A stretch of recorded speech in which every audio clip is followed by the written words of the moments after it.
seeking fight. Victorious warriors win first and then go to war, while defeated warriors go to war first and then seek to win.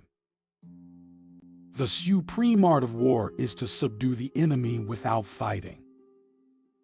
Be extremely subtle, even to the point of formlessness. Be extremely mysterious, even to the point of soundlessness. Thereby you can be the director of the opponent's fate. He will win who knows when to fight and when not to fight. All men can see these tactics whereby I conquer, but what none can see is the strategy out of which victory is evolved. To fight and conquer in all our battles is not supreme excellence. Supreme excellence consists in breaking the enemy's resistance without fighting. Regard your soldiers as your children, and they will follow you into the deepest valleys. Look on them as your own beloved sons, and they will stand by you even unto death. He who is prudent and lies in wait for an enemy who is not, will be victorious. The art of war teaches us to rely not on the likelihood of the enemy's not coming, but on our own readiness to receive him. Not on the chance of his not attacking, but rather on the fact that we have made our position unassailable. A good commander is benevolent and unconcerned with fame. Confront them with annihilation, and they will then survive. Plunge them into a deadly situation, and they will then live. When people fall into danger, they are then able to strive for victory. The enlightened ruler is heedful, and the good general full of caution. The general who advances without coveting fame and retreats without fearing disgrace, whose only thought is to protect his country and do good service for his sovereign, is the jewel of the kingdom. There has never been a protracted war from which a country has benefited. For to win 100 victories in 100 battles is not the acme of skill. To subdue the enemy without fighting is the acme of skill. Hence the saying, if you know the enemy and you know yourself, your victory will not stand in doubt. If you know heaven and you know earth, you may make your victory complete. When envoys are sent with compliments in their mouths, it is a sign that the enemy wishes for a truce. If fighting is sure to result in victory, then you must fight, even though the ruler forbid it. If fighting will not result in victory, then you must not fight even at the ruler's bidding. Know your enemy and know yourself, and you can fight 100 battles without disaster. The opportunity to secure ourselves against defeat lies in our own hands, but the opportunity of defeating the enemy is provided by the enemy himself. The general who wins the battle makes many calculations in his temple before the battle is fought. The general who loses makes but few calculations beforehand. To see victory only when it is within the ken of the common herd is not the acme of excellence.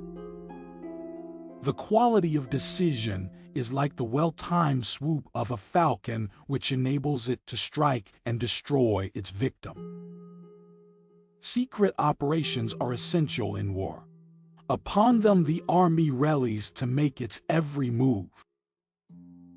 Prohibit the taking of omens, and do away with superstitious doubts. Then, until death itself comes, no calamity need be feared. Thus it is that in war the victorious strategist only seeks battle after the victory has been won, whereas he who is destined to defeat first fights and afterwards looks for victory. Of all those in the army close to the commander, none is more intimate than the secret agent. Of all rewards, none more liberal than those given to secret agents. Of all matters, none is more confidential than those relating to secret operations. Above all things, reverence yourself. Concern should drive us into action and not into depression. No man is free who cannot control himself. There is a good principle which created order, light, and man, and an evil principle which created chaos, darkness, and woman. Friends are as companions on a journey, who ought to aid each other to persevere in the road to a happier life. As long as man continues to be the ruthless destroyer of lower living beings, he will never know health or peace. For as long as men massacre animals, they will kill each other. There is geometry in the humming of the strings. There is music in the spacing of the spheres. The oldest, shortest words yes and no are those which require the most thought. Above the cloud with its shadow is the star with its light. Above all things reverence thyself. It is better whether to be silent or to say things of more value than silence. Sooner throw a pearl at hazard than an idle or useless word. And do not say a little in many words, but a great deal in a few. Strength of mind rests in sobriety, for this keeps your reason unclouded by passion. Begin thus from the first act, and proceed. And, in conclusion, at the ill which thou hast done, be troubled, and rejoice for the good. The most momentous thing in human life is the art of winning the soul to good or evil. As soon as laws are necessary for men, they are no longer fit for freedom. Anger begins with folly and ends with repentance. Beings have a soul. Choose rather to be strong of soul than strong of body. No one is free who has not obtained the empire of himself. As long as man continues to be the ruthless destroyer of lower living beings, he will never know health or peace. For as long as men massacre animals, they will kill each other. Most people do not really want freedom, because freedom involves responsibility, and most people are frightened of responsibility. Love and work, work and love, that's all there is. Being entirely honest with oneself is a good exercise. A civilization which leaves so large a number of its participants unsatisfied and drives them into revolt neither has nor deserves the prospect of a lasting existence. The interpretation of dreams is the royal road to a knowledge of the unconscious activities of the mind. The first human who hurled an insult instead of a stone was the founder of civilization. The mind is like an iceberg. It floats with 1/7 of its bulk above water. Flowers are restful to look at. They have neither emotions nor conflicts. Whoever loves becomes humble. Those who love have, so to speak, pawned a part of their narcissism. The voice of the intellect is a soft one, but it does not rest until it has gained a hearing. What a distressing contrast there is between the radiant intelligence of the child and the feeble mentality of the average adult. What we call happiness in the strictest sense comes from the preferably sudden satisfaction of needs which have been dammed up to a high degree. Every normal person, in fact, is only normal on the average. His ego approximates to that of the psychotic in some part or other and to a greater or lesser extent.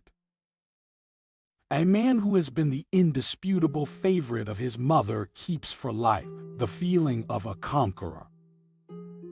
Men are strong so long as they represent a strong idea. They become powerless when they oppose it. Man has, as it were, become a kind of prosthetic god. When he puts on all his auxiliary organs, He is truly magnificent. But those organs have not grown on him, and they still give him much trouble at times. Civilized society is perpetually menaced with disintegration through this primary hostility of men towards one another. Obviously, one must hold oneself responsible for the evil impulses of one's dreams. In what other way can one deal with them, unless the content of the dream, rightly understood, is inspired by alien spirits? It is part of my own being. Neurotics complain of their illness, but they make the most of it. And when it comes to talking it away from them, they will defend it like a lioness her young. Just as a cautious businessman avoids investing all his capital in one concern, so wisdom would probably admonish us also not to anticipate all our happiness from one quarter alone.